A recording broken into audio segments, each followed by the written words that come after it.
వీరి వీరి గుమ్మడి పండు వీరి పేరేమి దాగుడు మూతలు దండాకోర్ వీరి పేరేమి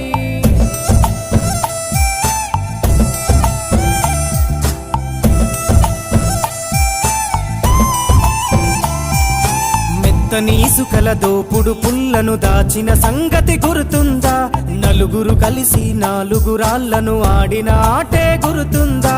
చిన్నతనమంటే కొంటతనమేలే ఎన్ని ఏండ్లైనా తీయని జ్ఞాపకమే ఈ మానవ జీవన పయనంలో బాల్యం అద్భుతమే మన బాల్యం అద్భుతమే వీరి వీరి గుమ్మడి పండు వీరి